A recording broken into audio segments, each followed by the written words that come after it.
যেমন আমার বাবার কথা উঠছে এখানে, যে এই কলেজের ভিত্তি তার ডিও লেটার দিয়ে এই কলেজ প্রতিষ্ঠা হয়েছে। আমার বাবার শুধুমাত্র ডিও লেটার দিয়ে হাকিমপুর ডিগ্রি কলেজ নয়, এই মহিলা কলেজ নয়, এখানে আমি অনার্স খুলে দিয়েছি। এই পোর্ট থেকে শুরু করে এখানকার ম্যাক্সিমাম প্রতিষ্ঠানে আমার বাবার ছোঁয়া আছে।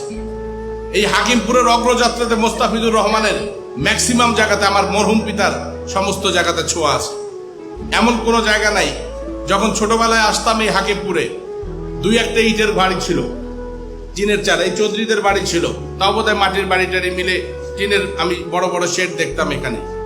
আর ম্যাক্সিমাম এখানে কিন্তু সবগুলো জায়গায় ফাঁকা জায়গা ছিল, টিন শেডের দু চারটা ঘর ছিল। আজকে হাকিমপুরকে দেখলে চেনা যায় না।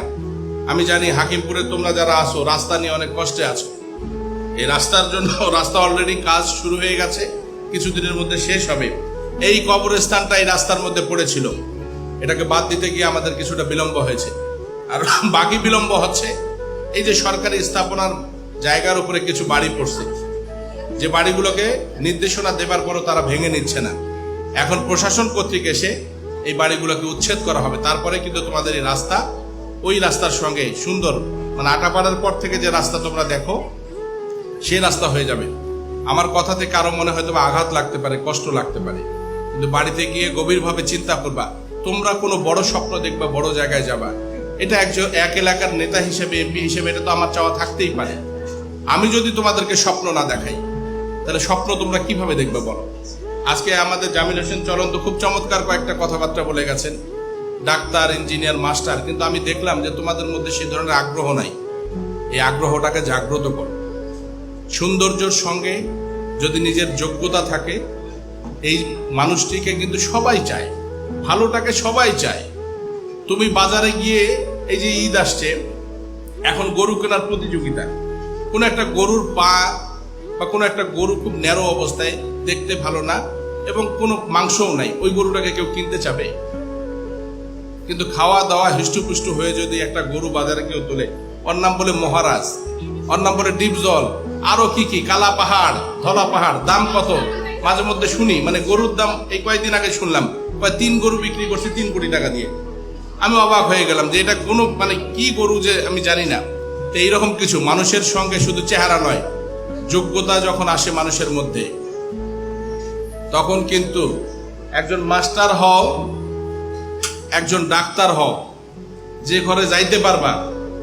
আর এখন যেখান থেকে তুমি সাজে বাপের বাড়ির থেকে যাবা, নিজে বুঝতে পারতেছো না। যদি একটা চাকরি থাকে, শুধু অনেক সম্পদশালী মানুষ কিন্তু এসে তোমার পেছনে ঘুরবে যে আপনার মেয়েটাকে আমার ঘরে দেন। আর এখন কোন রকম বাপে চিন্তা ভাবনা করে যে খালি কোন রকম এই ডিগ্রিটা বা অনার্সটা কমপ্লিট করুক, এই বেটিটাকে বিয়ে দিলে মাথাটা ধুয়ে হয়ে যায়। তা তোমরাও কি তোমাদের মাথা এইভাবে ধুয়ে করতে চাও নাকি?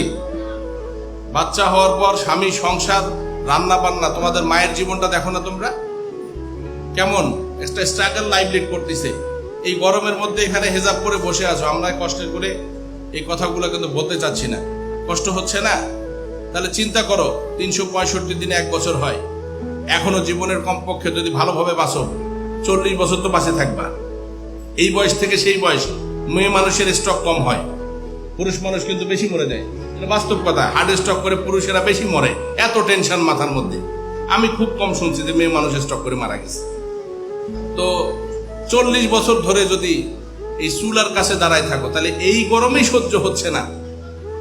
এই মহিলা ডিগ্রি কলেজের অডিটোরিয়ামের যে গরম, এটাই সহ্য হচ্ছে না। চুলার পারে কিভাবে 40 বছর কাটাবা, এটা একবার চিন্তা করবা না? তাহলে কি করতে হবে? একটু যোগ্যতা দিয়ে যদি নিজের একটা পজিশন তৈরি করতে পারো, তোমার বাড়িতে একটা কাজের লোক রাখতে পারবা, মাসে 8,000 টাকা দিবা। তোমার 30,000 50,000 টাকা ইনকাম আছে, 8,000 টাকা দিয়ে তোমার বাড়ির কাজের লোক থাকবে। তাহলে কি বাকি জীবনটা তুমি কিন্তু রিল্যাক্সে কাটাতে পারবে। এর জন্য তোমার একটা যোগ্যতা প্রয়োজন, ভালো করে লেখাপড়া করার প্রয়োজন। আজকে তোমাদেরকে কটাক্ষ করবার জন্য, ছোট করবার জন্য কথা বলছি না, খুব গভীর অনুভব নিয়ে, ভালোবাসা থেকে আমি চাই আমার এলাকার মানুষের এই শিক্ষার কোনো বিকল্প নাই। আমাদের কাছে অর্থ নাই, আমাদের এমন কোনো পজিশন নাই যে যেটার মাধ্যমে বিনিময় করে আমরা খুব একটা বেটার সিচুয়েশনে যেতে পারি। আমাদের অভিভাবকদের কিন্তু সত্যিকার অর্থেই এখানে এখন পর্যন্ত আমাদেরকে বৃত্তি প্রদান করতেছি। বৃত্তি কাদেরকে দেওয়া হয়? যারা ভালো করছে তাদেরকেই দিচ্ছি। কিন্তু তারপরেও দেখো, আমরা খোঁজ করে করে কিছু দরিদ্র স্টুডেন্টদেরকে কিন্তু সিলেক্ট করার চেষ্টা করছি। তার মানে কি আমাদের এখনো কষ্ট আছে। এই কষ্টের জায়গা থেকে বের হওয়ার জন্য একটা মাত্রই উপায় আছে আমাদের অঞ্চলে, সেটা হলো শিক্ষাগত যোগ্যতা অর্জন করা, মেধাবী স্টুডেন্ট হওয়া। প্রাথমিক বিদ্যালয়ে যারা রিটেনে থেকে 60-এর কাছাকাছি বা তার উপরে মার্কস যারা তোমরা পাও, আমি যাদেরকে সুপারিশ করেছি, আমার এই সময় আমি গত 10 বছরে কমপক্ষে 100-র উপরে চাকরি দিয়েছি, মাস্টারি চাকরি, যাদেরকে একটা পয়সাও কোথাও খরচ করতে হয় নাই। আমি ডিসি সাহেবকে শুধু বলেছি, অমুক গ্রামের অমুক মানুষের এই সন্তান খুব কষ্ট করে লেখাপড়া করেছে, ডিসি সাহেব আপনার ওখানে ভাইবার যে মার্কটা হবে, দয়া করে যদি ও ভালো করে থাকে আপনি মার্কসটা দিয়ে দেন। বললো যে স্যার আমি 18-তে 18 যদি দিতে হয় আমি দিব, আপনি বলেছেন গরিব মানুষের সন্তান। এইরকম যোগ্যতা নিয়ে যদি প্রাইমারির একটা মাস্টার হতে পারো, বাকি জীবনটা তোমাদের ভালো যাবে, সুন্দর যাবে।